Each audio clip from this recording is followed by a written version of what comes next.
O garoto come a carne e acaba encontrando um dente, mas esse dente não é dele. Ele continua comendo e dessa vez encontra uma uva, mas nesse momento ele percebe que aquilo é um olho.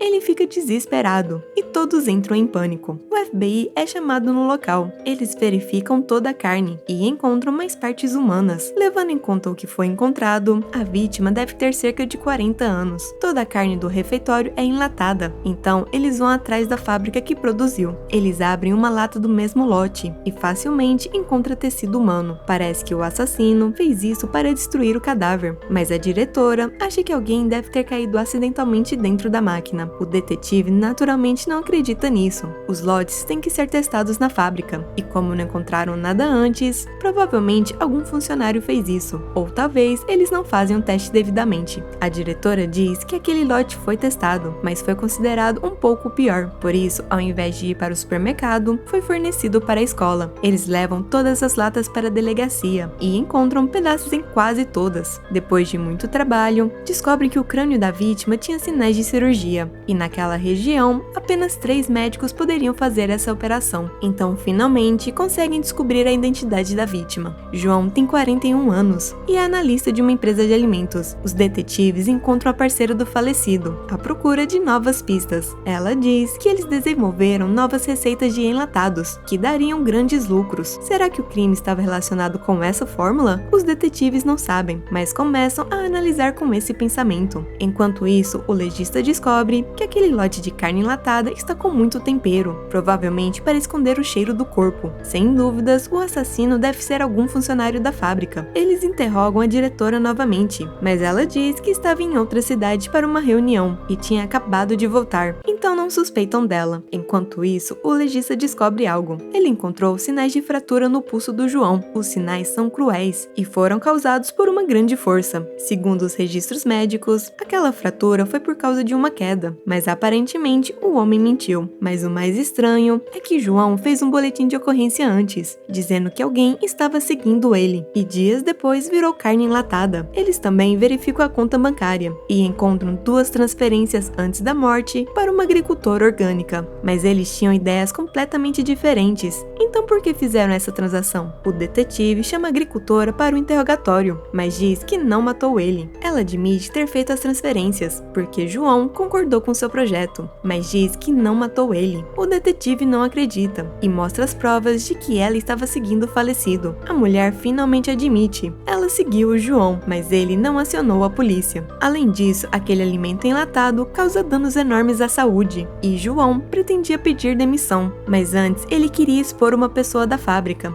mas não disse quem era. Enquanto isso, o legista finalmente descobre a causa da morte do João. Ele encontrou uma grande cicatriz no osso da vítima, e depois de ampliar, encontra uma marca de agulha, mas as agulhas médicas não são tão grandes assim, então devia ser a seringa especial usada na fábrica para temperar carnes, já que o tamanho era o mesmo. Essa seringa foi desenvolvida pela sócia da vítima. No interrogatório, ela diz que a seringa é usada apenas na produção, e que não houve nenhuma briga entre eles. Ela não tinha motivos para se livrar do João, afinal, ele era o único que poderia salvar a fábrica da falência. Agora, eles simulam como o crime aconteceu. De acordo com a marca da agulha, o assassino deve ter atacado de frente, acertando na artéria do João. A parte de trás da seringa é aberta, e como a pressão é alta, o sangue deve ter espirrado quando o assassino atacou. Enquanto conversam, a gente percebe um osso diferente. Esse osso não é humano, e sim de cavalo. Mas por que isso está na carne enlatada? A carne de cavalo contém substâncias ruins para o corpo humano, e se não for feita de maneira correta, pode causar doenças. Talvez João estava tentando expor isso. Os detetives imediatamente interrogam o dono da fábrica. Os registros de compra confirmam o uso de carne de cavalo, mas ele nega tudo. De repente, eles usam a luz roxa e encontram sangue na sua cabeça. O diretor é o assassino. Para ganhar mais dinheiro, ele arriscou a saúde dos consumidores e se livrou do João para não descobrirem. Mas e agora? Você ainda tem coragem de comer carne enlatada?